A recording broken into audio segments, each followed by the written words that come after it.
ورفعت عيني للسماء أرى بها 20 indikasi kebangkitan PKI. Di situ saya uraikan 20 tanda-tanda PKI bangkit, saudara. Dan itu saya sampaikan di hadapan ratusan purnawirawan jenderal di Balai Kartini Jakarta ketika ada yaitu seminar tentang PKI. Saya sudah ingatkan di situ, Patri Sutrisno hadir, saudara.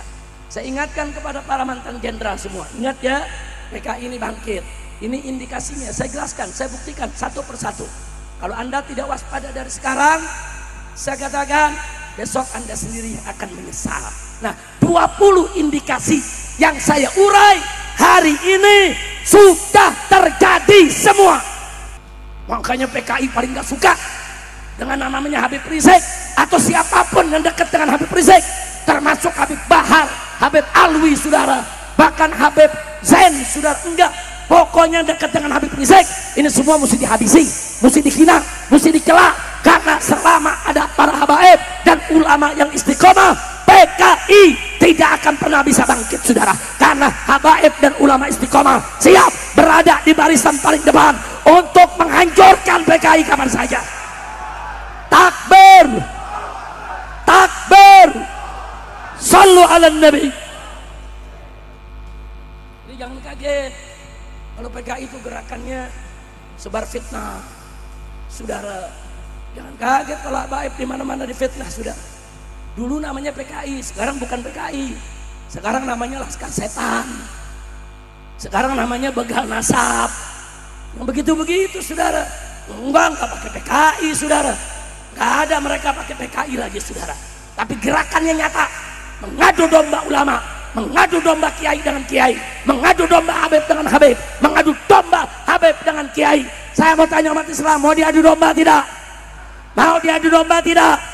Sekarang kalau Anda semua lihat habaib, kiai, akur duduk di panggung ceramah bareng bersama, senang tidak?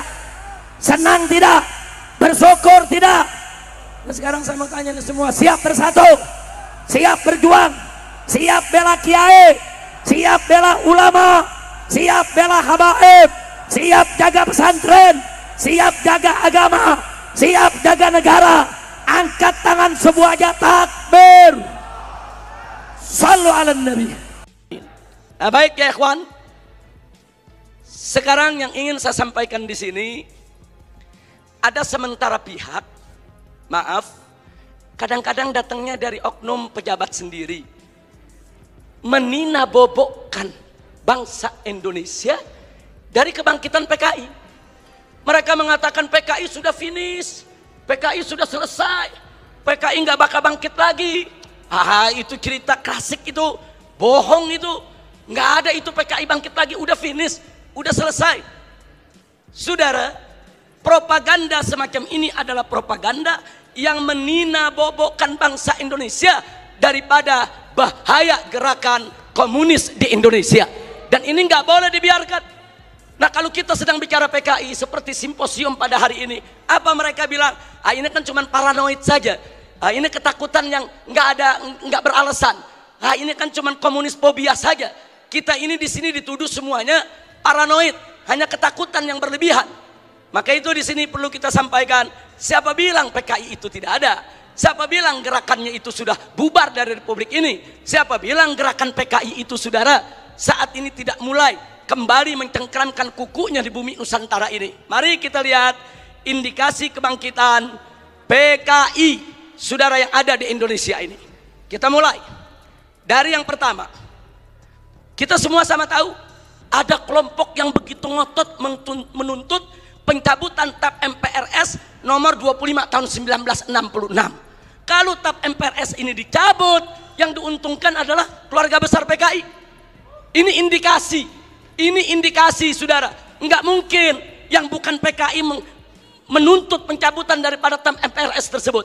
Karena kalau TAP MPRS nomor 25 tahun 66 dicabut, yang untung bukan umat Islam, yang untung bukan tentara, yang untung bukan polisi, bukan, yang untung bukan negara, yang untung adalah kader-kader PKI.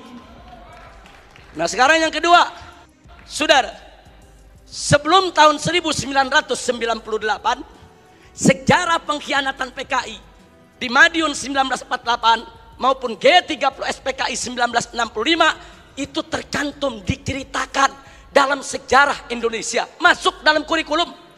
Jadi dari tahun 1965 sampai 1998 sejarah pengkhianatan PKI merupakan bagian daripada kurikulum pendidikan untuk pelajaran sejarah Indonesia.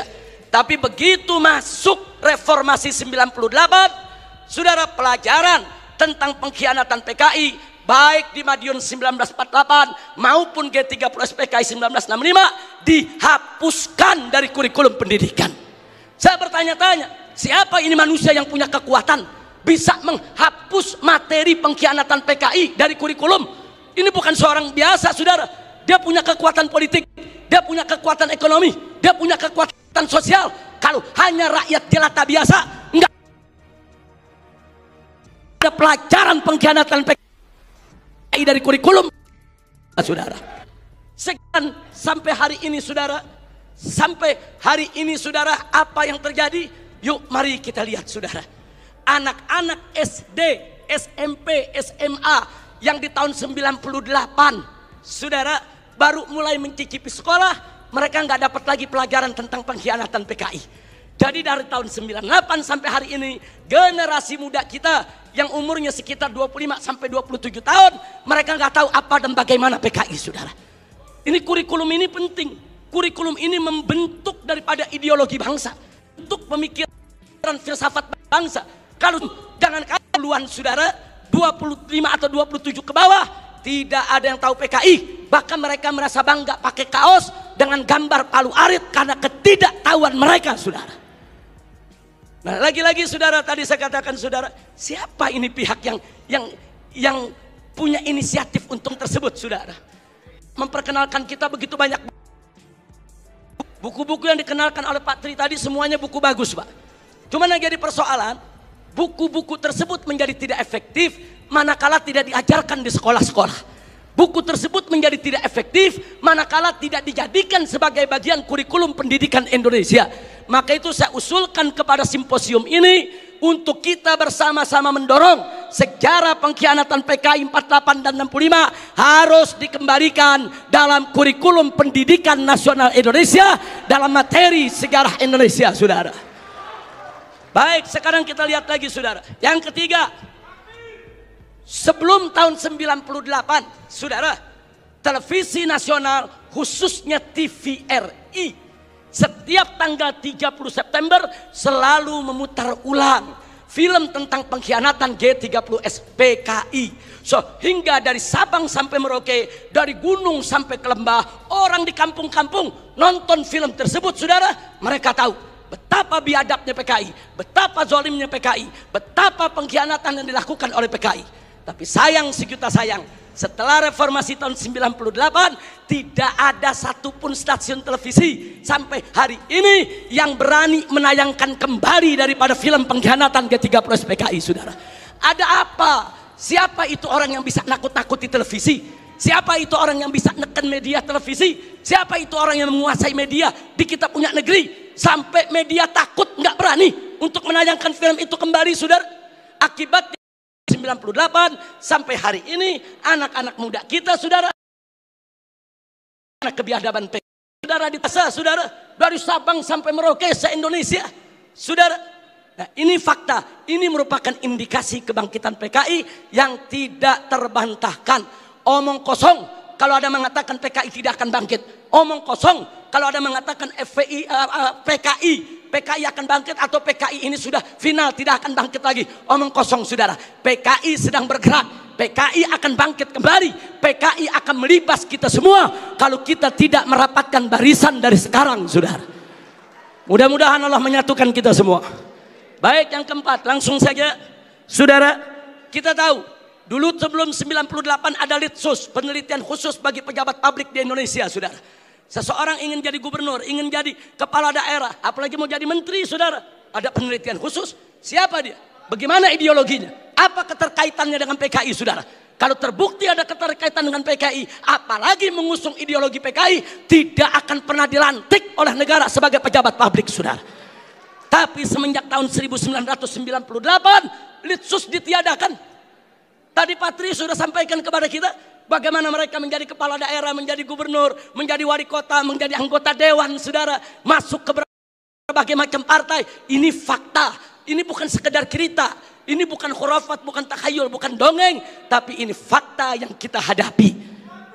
Nah, kemudian baik yang kelima, saudara.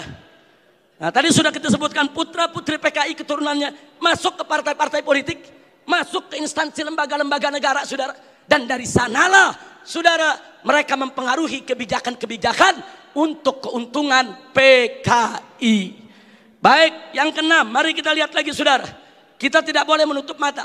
Sejak tahun 1998 begitu banyak buku-buku yang membela PKI.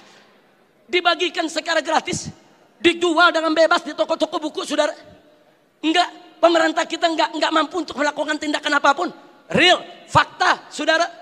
Bahkan ada satu anggota dewan, pimpinan satu komisi di DPR RI, saudara, begitu bangga mengarang buku mengatakan dengan judul "Aku Bangga Jadi Anak PKI".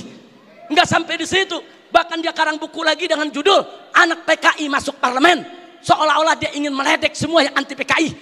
Manusia-manusia Indonesia yang anti PKI, ada urusan apa dengan kalian? Aku bangga jadi anak PKI. Bangsa Indonesia yang anti PKI, ada apa dengan kalian benci PKI? Ada apa musuh PKI? Aku anak PKI masuk parlemen dan aku bangga menjadi anak PKI. Innalillahi wa inna ilaihi rajiun. Ini indikasi. Yang ngomong yang sebelah sana. Lanjut. Ini sudah atau saya lanjutkan ini? Sebab dapat teguran 1 menit lagi mesti selesai. Padahal saya bawa materinya 25 menit. Tapi dikasih waktu 15 menit. Saya mau tanya dulu sama peserta ini. Izinnya. Baik, supaya menyingkat waktu, Pak Tarman Azam, beliau kawan saya, Masya Allah, salah seorang pimpinan PWI. Mudah-mudahan panjang umur. Amin ya rabbal alamin. Baik, berikutnya, saudara, mari kita lihat yang nomor 7. Saudara, adanya usulan RUU KKR, Komisi Kebenaran dan Rekonsiliasi. Ini juga tidak lepas dari peran-peran untuk kepentingan PKI. Kemudian yang ke-8, bagaimana Komnas HAM, luar biasa, saudara. Berikut LSM liberal yang menjadi LSM komprador, saudara, yang bersuara untuk kepentingan asing. Juga mereka semua bersuara untuk membela PKI. Yang ke-9, maaf saudara, ya, ada bantuan Cina kepada Indonesia, berikut kompensasinya. Saya tidak campur urusan ekonomi negeri ini, saudara. Tapi kalau sudah bantuan dari negara komunis Cina ke Indonesia dengan kompensasi tenaga kerja yang masuk Indonesia, wajib untuk diwaspadai, saudara.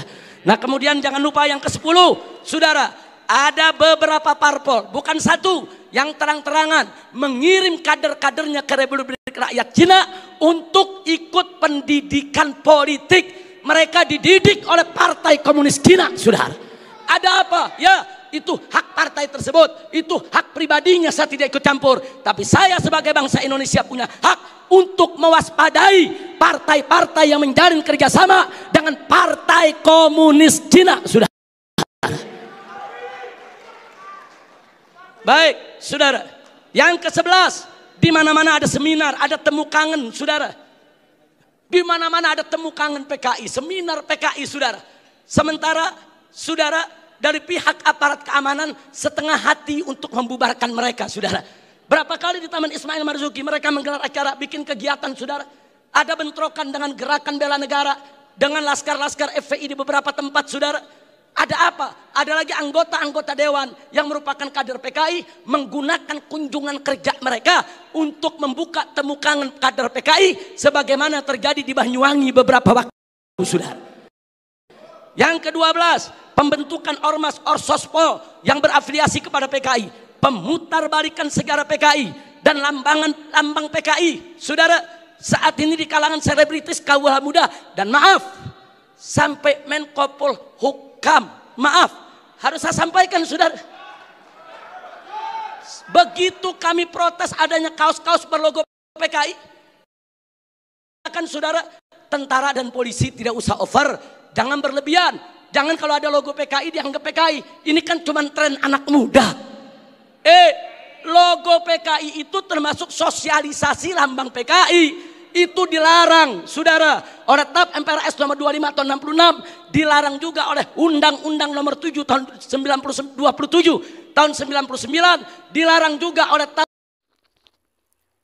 Di dalam video ceramah tadi kita melihat Habib Rizik Syihab dengan lancang berkata bahwa orang-orang yang tidak sepemahaman dengan dirinya atau yang membenci dirinya malah difitnah sebagai PKI.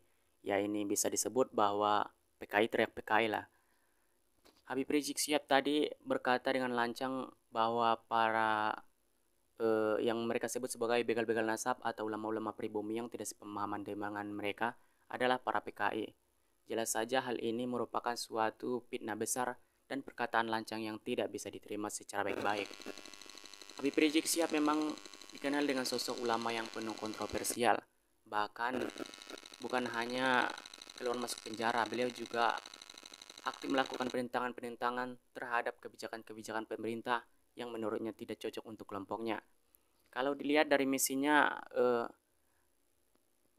jelas saja ini bukan sebuah misi yang baik maksud saya melainkan sebuah misi buruk kepada NKRI dan para orang-orang pribumi di sini.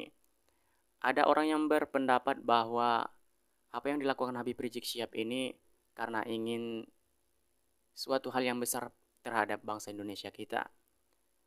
Karena hal itulah yang membuat Kiai Haji Madudin Usman Al-Bantani dan para ulama-ulama pribumi lainnya tidak tinggal diam. Mereka dengan tegas melakukan perlawanan karena tahu Indonesia ini akan lebih baik tanpa adanya doktrin-doktrin sesat semacam ini. Karena apa yang dilakukan Habib Rizik Syihab ini justru terkesan memprovokasi, menjadikan rakyat-rakyat Indonesia ini semakin huru-hara dalam kebijakan-kebijakan pemerintah dan kebijakan-kebijakan maksud saya dalam menanggapi apa yang telah disahkan oleh pemerintah. Karena hal itu kita harus tetap mendukung dakwah-dakwah Kiai Haji Madudin Usman Al-Bantani dan jangan sampai terprovokasi dengan ceramah-ceramah semacam tadi. PKI teriak PKI, itulah yang pantas kita sebut di dalam ceramah yang disampaikan oleh Habib Rizik Syihab tadi.